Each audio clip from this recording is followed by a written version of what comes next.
दोस्तों, हार्दिक और राहुल सबसे अच्छे दोस्त थे जो केरल के त्रिचर जंगल के पास रहते थे। वे अक्सर घूमने और मौज मस्ती करने के लिए जंगल में जाते थे, लेकिन अंधेरा होने के बाद वे कभी भी वहां नहीं रुके।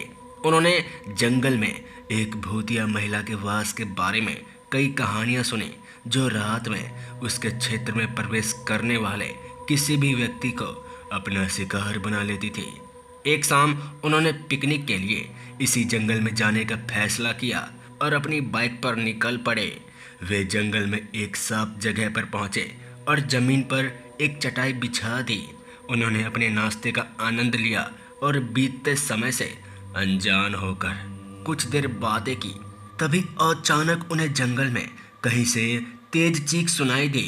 उन्होंने जब अपनी घड़ी में देखा तो इस समय रात के 10 बज चुके थे। उन्होंने जल्दी से अपना सामान पैक किया और जल्द से जल्द जंगल से बाहर निकलने की उम्मीद में अपनी बाइक पर सवार हो गए, क्योंकि उन्हें खतरों का आभास हो गया था जो लोग कहते थे। लेकिन जैसे ही वो वहां से निकलने वाले थे, तभी उन्होंने अपने सामने एक आकृति खड़ी देखी। ध्यान से देखने पर पता चला कि वो लंबे काले बाल और सफ़ेद पोशाक वाली एक महिला थी। उसका चेहरा बहुत ज़्यादा खौफनाक था। उसकी आंखें लाल थी। उसने खतरनाक मुस्कान के साथ उनकी ओर देखा और कहा, मेरे जंगल में आप स्वागत है। उसकी अजीब सी आवाज़ सुनते ही हार्दिक और राहुल घबरा गए। उन्होंने मुड़कर वापस जाने की कोशिश की, लेकिन महिला ने उनका रास्ता दोबारा रोक दिया, क्योंकि वो अचानक से उनके सामने आ गई। उसने कहा, तुम इससे बच नहीं सकते। ये सुनते ही वो दोनों काफी घबरा गए। वो लोग कुछ कर पाते कि तभी वो शैतान अपने पंजों से उन पर झपटी उन्हें पकड़ने की कोशिश करने लगी। लेकिन हार्दिक और राहुल ने उसके हमलों से बचकर वहां से बिना देरी किए हुए तेज गति से भागने लगे। वो भागते भागते काफी थक गए थे, लेकिन तभी उन्हें एक चिन्ह दिखाई दिया जिस पर लिखा था, बाहर निकले। लेकिन जैसे ही वे रास्ते के अंत तक पहुंचे, उन्हें एहसास हुआ कि ये एक जाल था। संकेत उन्हें एक मृत अंत की ओर ले गया, जहां महिला बुरी हंसी के साथ उनका इंतजार कर रही थी।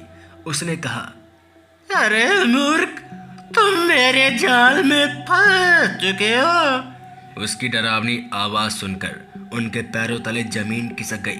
उन्हें कुछ समझ नहीं आ रहा था कि अब वो करे तो करे क्या। लेकिन तभी वो खौफनाक शैतान उनके करीब आ गई, उन पर झपटने के लिए तैयार हो गई।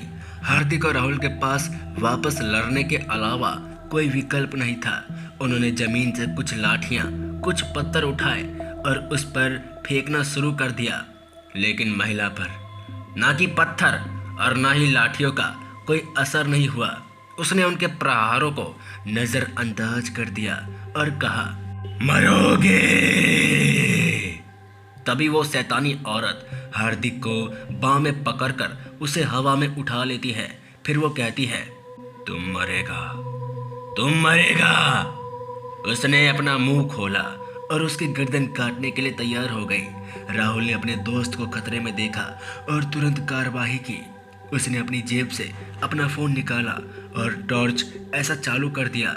उसने इसे महिला के चेहरे पर इंगित किया और चिल्लाया, ओह, इधर देखो। महिला तेज रोशनी से चौंक गई। उसने हार्दिक को गिरा दिया और अपनी आंखों को अपने हाथों से ढक लिया। वो दर्द से चिल्ला उठी और बोली,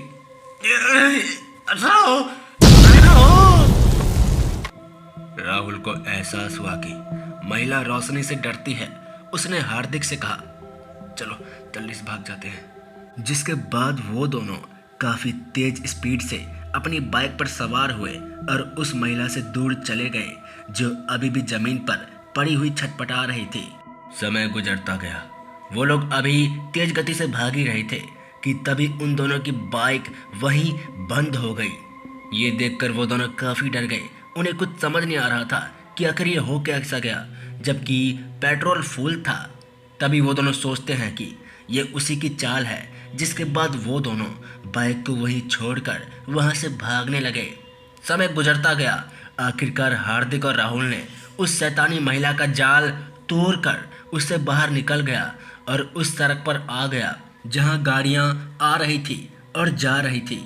ये देखकर वो दोनों काफ़ी खुश हो गए, जिसके बाद वो दोनों वहां खड़े होकर हिलाने लगे हाथ। एक कार रुकी और उन्हें सवारी की पेशकश की। वे अंदर आए और ड्राइवर को बताया कि उनके साथ क्या हुआ था। ड्राइवर हैरान हो गया और बोला, आप भाग्यशाली हैं कि आप जीवित हैं। उस जंगल को एक भूतिया महिला ने साथ दिया था जो बहुत पहले मर गई थी। वो एक चुड़ैल थी जो काला जादू करती थी और अपने जीवन काल में कई लोगों को मार डाला था। उसे जिंदा जला दिया गया था।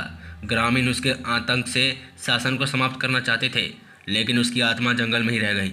जो भी रात को उस जंगल में जाता है वो या तो हमेशा के लिए खो जाता है या उसकी लाशें सुबह मिलती है। उसने उन्हें उनके घरों तक पहुंचाया और उन्हें सलाह दी कि वे फिर कभी भी उस जंगल में वापस ना जाएं। हार्दिक और राहुल ने उन्हें धन्यवाद दिया और कार से बाहर निकल आए। तो दोस्तों, ऐसे उस रात हार्दिक और राहुल की जान बची।